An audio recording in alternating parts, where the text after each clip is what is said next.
নমস্কার বন্ধুরা, এই মুহূর্তে আমি চলে এসেছি একডালিয়া এভারগ্রিন। আমার পেছনেই দেখতে পাচ্ছ আমাদের প্রাক্তন মন্ত্রী সুব্রত মুখার্জির আজকের আবক্ষ মূর্তি উন্মোচন হয়েছে।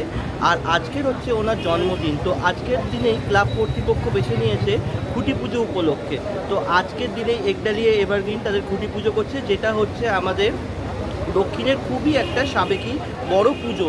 তো কিভাবে তারা তাদের খুঁটি পুজো করছে, তাদের থিম কী আছে, পুরোটাই তোমাদের দেখাবো। তো স্কিপ করো না, ভিডিওটা দেখতে থাকো। তো আমি এই মুহূর্তে একডালিয়া এভারগ্রিন ক্লাবে চলে এসেছি। তো এখানে এসেই দেখতে পাচ্ছি যে খুঁটি পুজো এখানে হচ্ছে অলরেডি। আর এখানে একটা দেখতে পেলাম যে সুব্রত মুখার্জিরও ছবি রয়েছে। উনি এই ক্লাবেরই একজন সভাপতি ছিলেন। তো এই মুহূর্তে খুঁটি পুজো চলছে এখানে।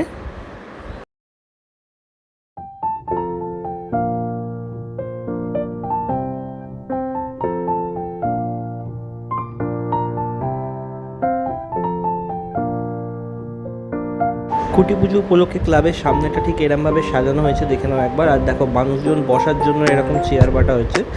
প্রচুর মানুষ এসেছে আজকে খুঁটি পুজো উপলক্ষে, যেহেতু আজকে একডালিয়া এভারগ্রিনের খুঁটি পুজো। তো প্রচুর মানুষও এসেছে, তো তাদের বসার জন্য এখানে প্রচুর চেয়ার পাতাও রয়েছে।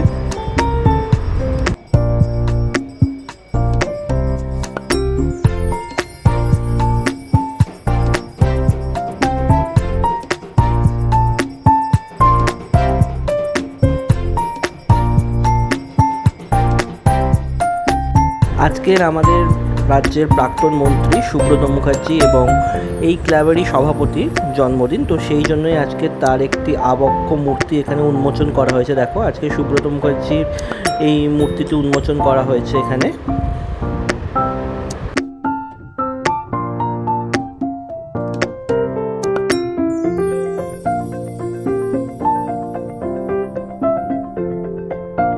এবারে যেটা জানতে পারলাম, এবছর একডালিয়া এভারগ্রিন পুরীর জগন্নাথ মন্দিরের অনুকরণে তাদের পূজা মণ্ডপটি সাজিয়ে তুলবে।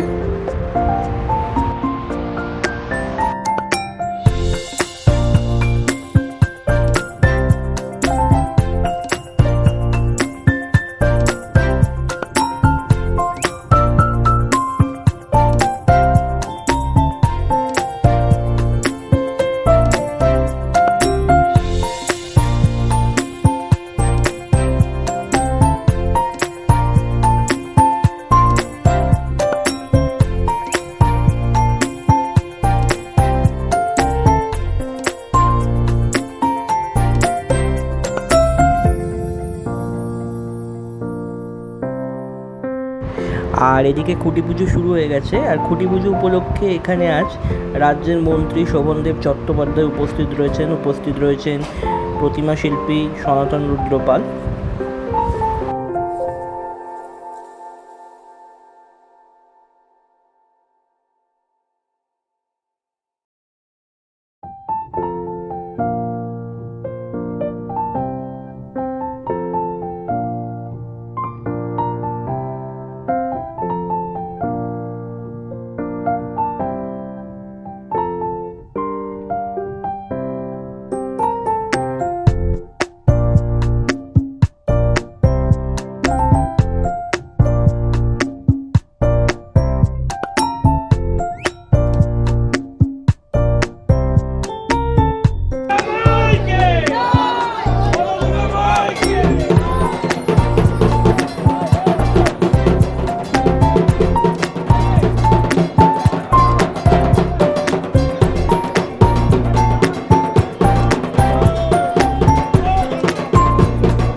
আর এইদিকে খুঁটি পুজো চলছে, দেখছো, এই দেখতেই পাচ্ছ ঠাকুরমশাই এইদিকে পুজো করছে।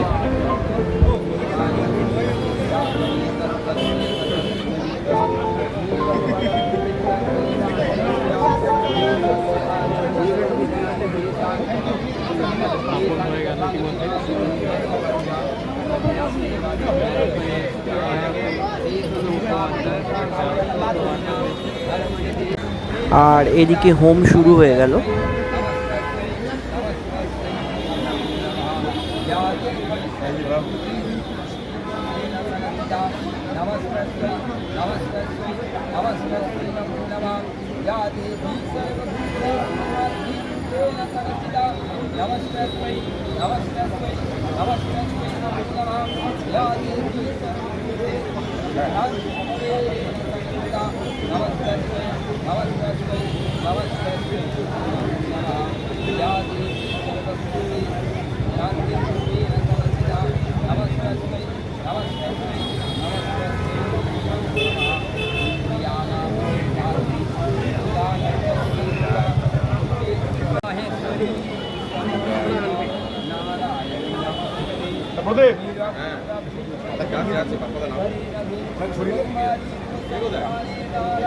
আমি যে জায়গাটা দাঁড়িয়ে আছি এটা হচ্ছে এই বছরের এগডালিয়া এভারগ্রিনের খুঁটি পুজোর খুঁটিটা অলরেডি পুজো হয়ে গেছে।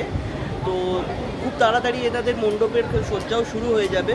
তো সেটা দেখতে গেলে অবশ্যই আমার চ্যানেলে লক্ষ্য রেখো।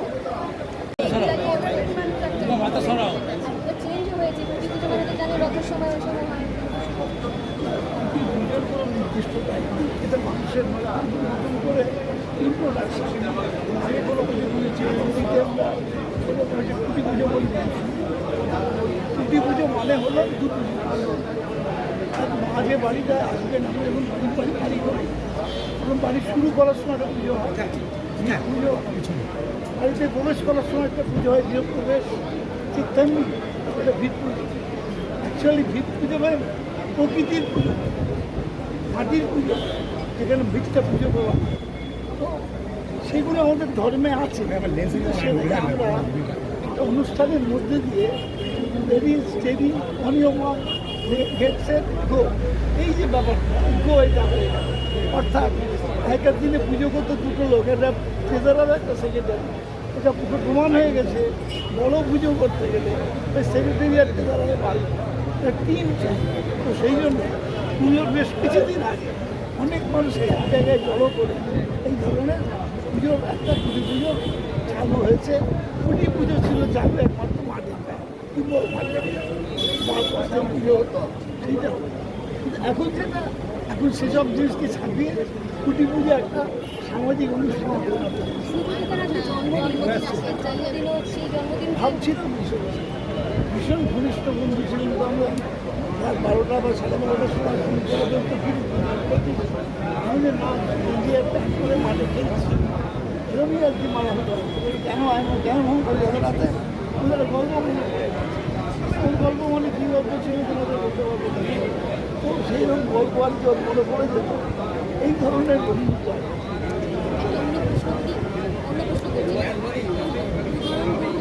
যেভাবে বলছে যে যারা শহরের মানুষ তাদের উন্নয়ন হবে না, যারা গ্রামের মানুষ তাদেরকে টাকা দেওয়া হবে, মানে বলা যেতে পারে তারা যেহেতু অন্য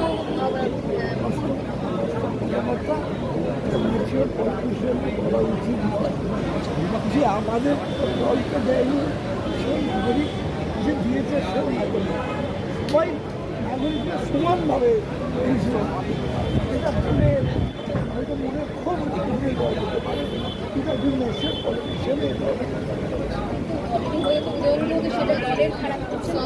দলের একটা ভুল দলের যারা আছেন আছেন তারা নিশ্চয়ই তাদের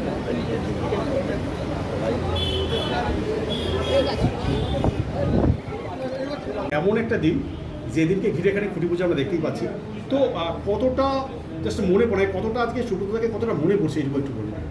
বিষয়টা হচ্ছে যে 2021 সালের 4 নভেম্বর কালী পুজোর দিন সুব্রত মুখার্জি আমাদের ছেড়ে উপরে গেছেন। কিন্তু এখনও সুব্রত মুখার্জিকে আমরা মনে করি তিনি দৈনন্দিনই আমাদের কর্মের সঙ্গে যুক্ত, নির্দেশ দিচ্ছেন এইটা কর সেইটা কর, এখনো পর্যন্ত আমাদেরকে ছেড়ে চলে যায়নি। ওনাকে বিশেষভাবে মনে রাখার জন্য পশ্চিমবঙ্গে যারা দুর্গাপুজো করে অনেকেই আজকাল দেওয়া হয়ে গেছে খুঁটি পুজো, আমরাও করতাম। কখনো দোল পূর্ণিমার দিন, কখনো রথযাত্রার দিন, বিভিন্ন অনুষ্ঠানে করি। তা আমরা ক্লাব থেকে সিদ্ধান্ত নিই যে সুব্রত মুখার্জির জন্মদিনটাকে যদি আমরা খুঁটি পুজোর দিন হিসেবে উদযাপিত করি, ওনার জন্মদিনও পালন করা হবে আর খুঁটি পুজোও হবে, তা সেটাকে আর কি নিয়েই সারা বছরটা থাকতে পারবো। সেই জন্যই 2022 সাল থেকে আমরা এই 14ই জুনটাকে বেছে নিয়েছি। হয়তো মানুষের একটু কষ্ট হয় উইকডেজে আসতে, কিন্তু আমরা তো আর জন্মদিনটাকে পাল্টাতে পারবো না। হ্যাঁ, সেই হিসেবেই ওনাকে স্মরণ করে এইটাকে করা। আচ্ছা, দক্ষিণ কলকাতার এই পুজোটা এমন একটা জায়গায় এসছে যেটা আমরা ছোটোবেলায় বাবার হাত ধরেও দেখেছি, ঠিক যেমনভাবে আপনারা সাবেকি রেখেছিলেন ঠিক তেমন সাবেকি আছে। কখনো মনে হয়েছে যে একটু পরিবর্তন করতে? না, পুজোটাকে তো পুজোটা পুজোর মতো একটা এরকম ব্যাপার যে এই পুজো সবাই করে থিমের পুজো, কিন্তু আমরা থিমের পুজো আমাদের সভাপতি পছন্দ করতেন, সাবেকিয়ানার পুজো করতেন এবং আমাদের রমেশ পাল ঠাকুর করতেন। রমেশ পাল প্রয়াণ হওয়ার পর সনাতন রুদ্রপাল আমাদের ঠাকুর করেন। সনাতন রুদ্রপাল সাবেকি ঠাকুর করার পর দাদা বলতেন যে একদম পুজো নয়, সাবেকি পুজো হবে না, একদম সাবেকি পুজো হবে। তো সুতরাং সেইভাবে আমরা এখনো পর্যন্ত সেই সাবেকিয়ানার ঐতিহ্যকে ধরে রেখেছি। পরবর্তী প্রজন্ম এরা রয়েছে, এরা করবে পরবর্তী প্রজন্মে। আশা করি এই ধারণাটাকেই পাল্টাবে না, সেইভাবেই নিয়ে যাবে এরা। হ্যাঁ, আমরা খুশি, মানুষ কতটা খুশি মানুষ বলতে পারবে। আমরা এই সাবেকিয়ানা পুজো করে খুশি এবং স্বীকৃতি স্বরূপ কোনো দিন কোনো বছর স্বাধীনতার পরবর্তী যুগে কোনো মৃৎশিল্পী পদ্মশ্রী পায়নি, মানে এই সেক্টরে দেওয়া হয়নি। এবছর সনাতন রুদ্রপাল সাবেকিয়ানা ঠাকুর করে পদ্মশ্রী সম্মানে ভূষিত হয়েছে, আমরা তাকে আজকে সম্মানিত করেছি। সুতরাং এটাও আমাদের গর্বের বিষয়, অভিনন্দন জানাই তাকে। সেইভাবেই প্রতি বছর আমরা দেখে আসছি মন্দিরের আদলে হয়ে থাকে, এবছর কি দেখবো? ইন্টারলি এবার কিন্তু আমরা ঠাকুর তো মন্দিরেই থাকি, ঠাকুরটা আমরা শিবের পুজো করি, ওই মন্দিরে প্রতিষ্ঠিত করি। আমরা পুজো করাই, কখনো মামুরায় মীনাক্ষী মন্দির, কখনো মন্দির, লক্ষ্মী মন্দির আমরা করেছি। এবছর পুরীর মন্দির হচ্ছে, এবছর পুরীর মন্দিরের আদলে জগন্নাথ ধাম হবে, তার মধ্যে ঠাকুর প্রতিষ্ঠিত হবে। তাহলে কবে থেকে শুরু হচ্ছে মোটামুটি মণ্ডপ? মণ্ডপ শুরু হয়ে গেছে, শুরু হচ্ছে মানে আচ্ছা, মণ্ডপ যেখানে কাজ করার কারখানার সেখানে কাজ শুরু হয়ে গেছে। এখন পুরীর মন্দির করতে তো মিনিমাম 7-8 মাস টাইম লাগবে না? পুরীর মন্দিরে যেভাবে ধ্বজা মানে সমস্ত ধ্বজা উড়বে, ধ্বজা তোলা হবে, রোজ সন্ধ্যাবেলা খাজা ভাজা হবে, সব হবে, একদম মানে ওই কলকাতাতে একদম সমুদ্র বাদে সব হবে। না জলসমুদ্র তো থাকছেই, মানে আমি বলছি জলের সমুদ্র না থাকলেও জনসমুদ্র জলসমুদ্র তো থাকছেই। কলকাতাতেই পুরী দেখতে পাবো আমরা এবছর। মণ্ডপে আপনারা প্ল্যান করছেন কোনটা পুরী মন্দিরটা যে বানাবেন কতটা উঁচু? সেটা বলা যাবে না, বলবো না। আচ্ছা আচ্ছা। এটা বন্ধ করে দিন, তারপরে অনেক ধন্যবাদ, অনেক অনেক ধন্যবাদ, অনেক। আর এই ছিল একডালি এভারগ্রিনের খুঁটি পুজো। আর এরকম আরও ভিডিও পেতে গেলে অবশ্যই চ্যানেলটা সাবস্ক্রাইব করে নিও। সবাই ভালো থেকো।